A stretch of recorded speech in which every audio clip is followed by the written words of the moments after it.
शुक्रगुजार हूं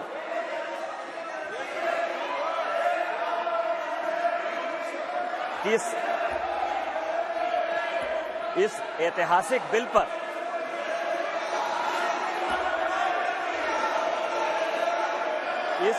इस ऐतिहासिक बिल पर मुझे बोलने का मौका दिया। सर सी बात कह सकता है। प्लीज बैठिए। नो सर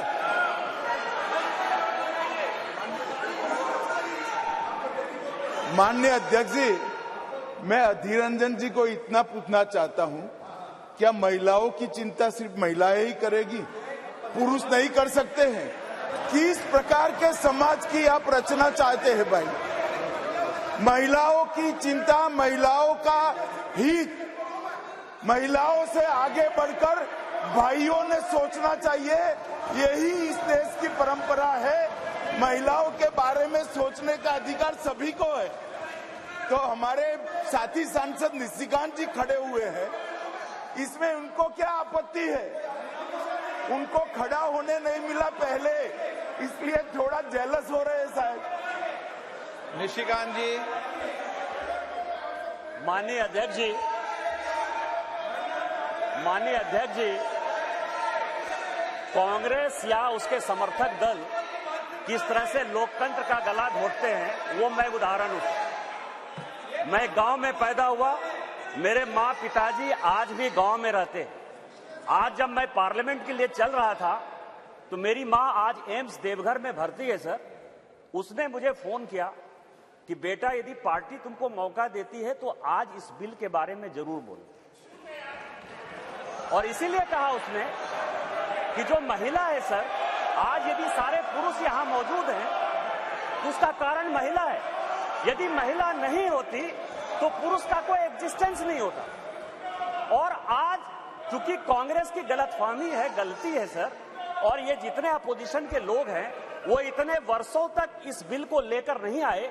हमारे माननीय प्रधानमंत्री जी ने ये नैतिक साहस दिखाया, हमारी पार्टी ने ये नैतिक साहस दिखाया। आज हम बिल लेकर आए हैं कि इनके पेट में दर्द हो रहा है सर। हम वर्षों से सुनते रहे सर कि जननी जन्मभूमिश्च स्वर्गादपि गरीयसी, यत्र नार्यस्तु पूज्यन्ते रमन्ते तत्र देवता। लेकिन क्या हुआ? इस देश में महिलाएं स्कूल एजुकेशन के लिए परेशान थी। जब तक माननीय अटल बिहारी वाजपेयी जी की सरकार नहीं आई, सर्व शिक्षा अभियान इस देश में नहीं आया, महिलाओं का जो है शिक्षा का लेवल नहीं बढ़ पाया सर। महिलाएं यदि बच्चियां स्कूल जाती थी तो उनको जो है खाना बनाकर जाना पड़ता था सर। और इसको जब हमारे प्रधानमंत्री जी ने देखा तो मिड डे मील स्कीम जब तक कि सरकारी स्कूलों में लागू नहीं हुआ तब तक महिलाओं की संख्या, बच्चियों की संख्या नहीं बढ़ी सर। और उसके बाद जो सबसे बड़ा प्रॉब्लम था, इस देश के प्रधानमंत्री ने जो सबसे बड़ी बात की कि उनको सम्मान दिया सर। सारे स्कूल में, स्मृति ईरानी जी उस वक्त एचआरडी मिनिस्टर थी, सारे स्कूलों में शौचालय बनाकर महिलाएं कैसे अच्छा से पढ़ेंगी, बच्चियां कैसे आगे बढ़ेंगी, उसी का ये उदाहरण है। और उससे आगे बढ़कर आज जो कल से लेकर परसों से लेकर माननीय प्रधानमंत्री जी लगातार बोल रहे हैं कि सही समय है, यही समय। और इसी समय पर आज ये ऐतिहासिक सेशन बुलाकर माननीय प्रधानमंत्री जी ने महिलाओं को जो सम्मान देने का काम किया, उसके लिए हम भारतीय जनता पार्टी के कार्यकर्ता गौरवान्वित हैं। और हम उनका जो है आदर और नमन करते हैं कि उन्होंने महिलाओं को आरक्षण देने का फैसला किया। सर मैं पढ़ रहा था, काफी बातें कही, मैं केवल 2-3 चीजें बताना चाहता हूं, फिर अपने विषय पर आऊंगा सर। ये देश इस संविधान से चलता है और इसका आर्टिकल 82, मनीष तिवारी जी यहां बैठे हुए हैं, कल से लगातार वो संविधान संविधान संविधान की बात कर रहे हैं। अभी सोनिया जी ने भी बोलते हुए बातें कही कि अभी क्यों नहीं लागू कर दिया, कब से लागू कर देंगे। यह देश संविधान से चलता है। मैं आर्टिकल 243D और आर्टिकल 243T, जिसके लिए कि उन्होंने बड़ा अपने आप को गौरवान्वित महसूस किया कि हमने पंचायत में जो है महिला रिजर्वेशन लागू किया, बड़ा अच्छा किया। लेकिन यह आर्टिकल में 243D और 243T हमने तो नहीं दिया। आप दोनों को पढ़ लीजिए, 243 डी और टी क्या पंचायत में किस तरह से रिजर्वेशन होगा और म्युनिसिपल कॉर्पोरेशन में किस तरह से रिजर्वेशन होगा। आपने उसके लिए कभी ओबीसी की बात तो नहीं की। यदि इस आर्टिकल में यदि आपने डाला होता ओबीसी की बात, तो आप जब करिए बहुत अच्छा, इतने वर्षों से आपको नहीं दिखाई दिया। उसी तरह से 1947 से लेकर 49 तक ये पूरा संविधान सभा चलता रहा। परसों से यही भाषण सुन रहे हैं सर। इस कॉन्स्टिट्यूएंट असेंबली से लेकर 1952 से लेकर आज तक चुनाव हुआ, कभी किसी ने राज्यसभा में रिजर्वेशन की बात नहीं की, विधान परिषद में बात नहीं की। आज भी राज्यसभा में शेड्यूल कास्ट और शेड्यूल ट्राइब को रिजर्वेशन नहीं है, विधान परिषद में शेड्यूल कास्ट शेड्यूल ट्राइब को रिजर्वेशन नहीं है। आप कौन सी नई बात केवल पॉलिटिकल एंगल के लिए ले आते हैं? आपने जब नहीं किया, जब तक आज तक जो है भारत के संविधान में यह कहा गया कि राज्यसभा में कोई रिजर्वेशन नहीं होगा, विधान परिषद में कोई रिजर्वेशन नहीं होगा, और जब माननीय प्रधानमंत्री जी और भारतीय जनता पार्टी इस बिल को लाती है तो आप कहते हैं राज्यसभा में रिजर्वेशन नहीं है, विधान परिषद में रिजर्वेशन नहीं है। आप पंचायत में कहिए कि कोई ओबीसी को रिजर्वेशन नहीं होगा, चाहे म्युनिसिपल कॉर्पोरेशन में कोई ओबीसी को रिजर्वेशन नहीं होगा। और आर्टिकल 82 है सर, जो एडजस्टमेंट ऑफ ईच सेंसस की बात कर रही है और सीट बढ़ाने की बात, सब पढ़ लीजिएगा इस आर्टिकल को।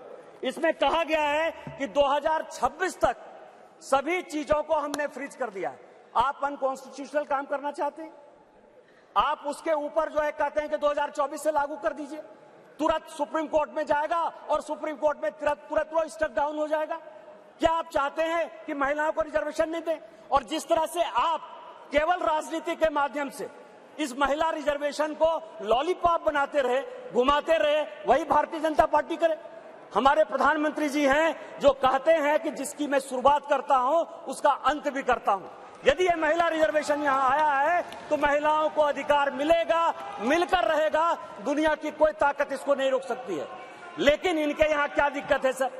इनके यहां सबसे बड़ी दिक्कत है, और अभी जितने स्पीकर बोलने वाले हैं सर, वो स्पीकर 2026 में ये आर्टिकल 82 पढ़िए, संविधान को जो है पढ़िए, जो संविधान में लिखा हुआ है कि सेंसस होगा, सेंसस के बाद डिलिमिटेशन होगा, और डिलिमिटेशन के बाद जो है हम उसको लागू करेंगे। और ये आर्टिकल 82 कह रहा है, ये 82 कह रहा है।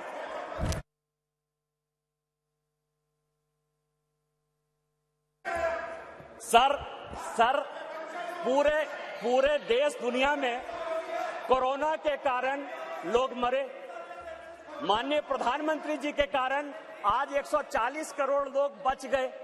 इस पार्लियामेंट को चलाने में आप जैसे लोगों को क्या समस्या हुई सर? लोकसभा, राज्यसभा, लॉबी, सभी जगह सांसद बैठकर कानून पास करते रहे। भाई मरता था तो भाई का लाश जलाने के लिए कोई नहीं जाता था, पिता मरते थे तो पिता का लाश जलाने के लिए बेटा नहीं जाता था। उस कोरोना से बचकर हम आए हैं 2 साल के बाद। आपका तो आपने क्यों नहीं कराया? आपने क्यों नहीं कराया? कितने लोग थे जो रोड पर घूम रहे थे, कितने लोग थे जो खाना खिला रहे थे, सारे जगह के ट्रेन बंद थे, सारे जगह की स्थितियां बंद थी। भागलपुर पूरा जो है भारत जो है किस तरह के विकट परिस्थिति में था सर। माननीय प्रधानमंत्री जी 140 करोड़ लोगों को बचा के लाए हैं, और सेंसस जो संवैधानिक चीज है उसको जब हम लागू करेंगे तो ये लागू होगा। आज आप कह रहे हो क्यों नहीं लागू किए? देश में फिर से ये गलत तरह का माहौल पैदा करने की कोशिश कर रहे हैं सर। 2020 और 21 के माहौल के बाद, कोरोना के बाद कैसे सेंसस लागू हो सकता था, कैसे सेंसस हो सकता था? और माननीय गृह मंत्री जी बैठे हैं, हमेशा कहते हैं कि मैं कोई गैर संवैधानिक काम नहीं करूंगा, कोई असंवैधानिक काम नहीं करूंगा। यदि सेंसस होना है तो उसका भी डेट घोषित होगा, सेंसस होगा, डिलिमिटेशन होगा और महिलाओं को रिजर्वेशन मिलेगा। यही तो इस बिल में है 334 से, जिसके बारे में कि माननीय कानून मंत्री जी कह रहे थे सर। लेकिन क्या समस्या है कि ये अपने जो 26 पार्टियों का एक जो घमंडिया गठबंधन बनाया है सर, इंडी अलायंस, उसके सारे नेताओं का मैं भाषण पढ़ रहा था। आज सोनिया जी जब बोल रही थी तो मुझे लग रहा था कि वो राजनीति से ऊपर उठकर बोलेंगी, क्योंकि वो अपोजिशन की आवाज थी। मैं उनका सम्मान करता हूं सर। इस महिला रिजर्वेशन के लिए जिन महिलाओं ने पार्लियामेंट के अंदर और पार्लियामेंट के बाहर सबसे ज्यादा आवाज उठाई, वो बंगाल की गीता मुखर्जी थी। और भारतीय जनता पार्टी की सुषमा स्वराज थी।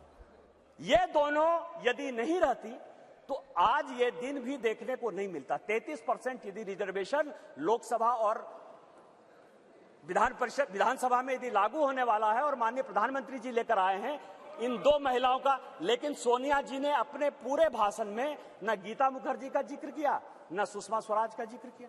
यह किस तरह की राजनीति है? अपना क्रेडिट लेना चाहती हैं कि हमारा बिल है। ये बिल आपका नहीं है। आप जो बिल लेकर आए वो गलत बिल है, और यदि इसके लिए किसी ने आंदोलन किया तो वो गीता मुखर्जी है, वो सुषमा स्वराज है। आपने ये नहीं बोलकर इस महिला बिल में भी राजनीति करने की कोशिश की, और आज का पूरा क्रेडिट जो जीता वो सिकंदर, जो गोल मारता है, यहाँ बंगाल के लोग बैठे हुए हैं, जो गोल मारता है उसी के नाम से गोल मारा जाता है। माननीय प्रधानमंत्री जी गोल मारने को तैयार हैं। ये भारतीय जनता पार्टी का बिल है और ये माननीय प्रधानमंत्री जी का बिल है, आपको ये मानना पड़ेगा।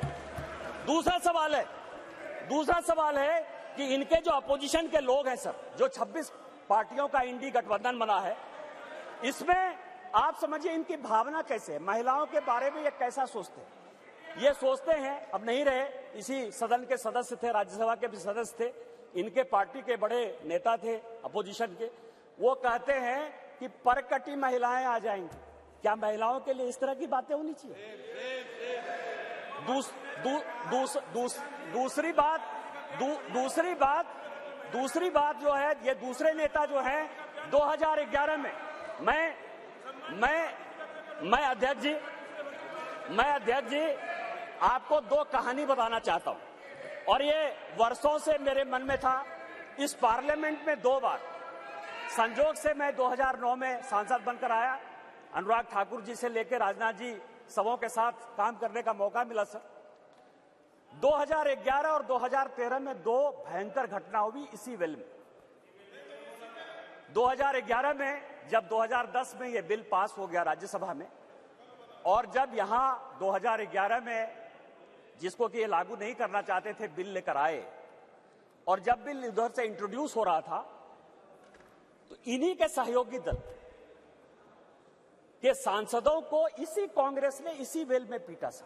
2 बिल था, एक महिला रिजर्वेशन का 2011 में, और 2013 में प्रमोशन इन रिजर्वेशन।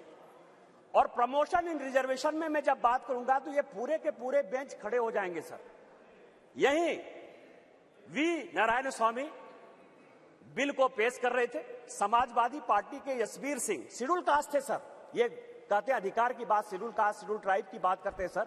यही यशवीर सिंह यहां पार्लियामेंट में उस तरफ से गए, वी नारायण स्वामी का उन्होंने बिल खींच लिया।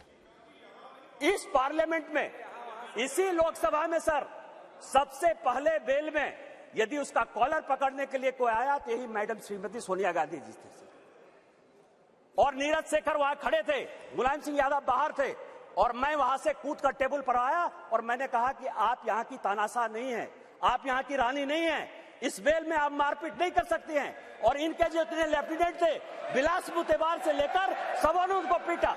ये दोनों घटनाएं जो है, चाहे महिला रिजर्वेशन का हो, चाहे ये प्रमोशन इन रिजर्वेशन का हो, ये पार्लियामेंट है सर, सबको सत्य बोलना चाहिए। और मुलायम सिंह यादव ने कहा यदि बीजेपी नहीं होती तो आज के डेट में हमारे सांसद नहीं बचते।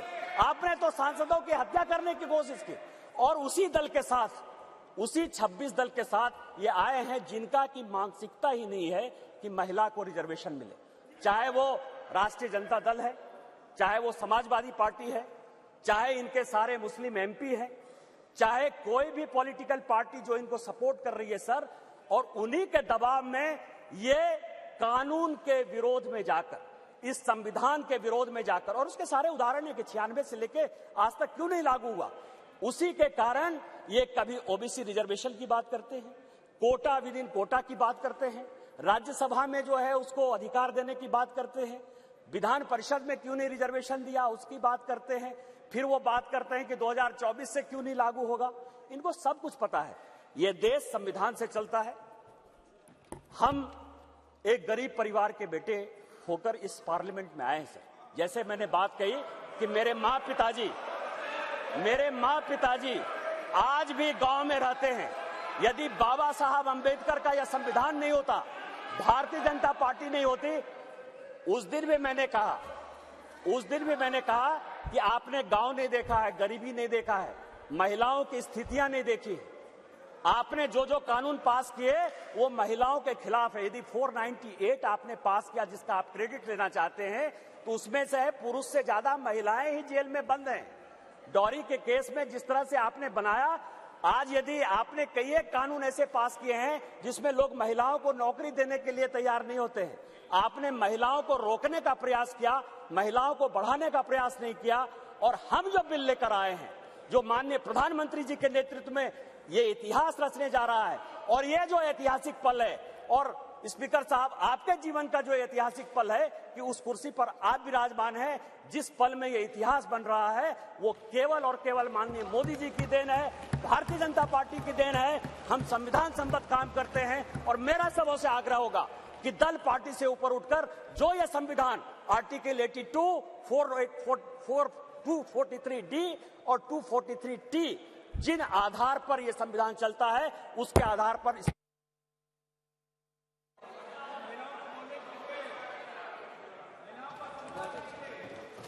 श्रीमती कनिमोझी जी।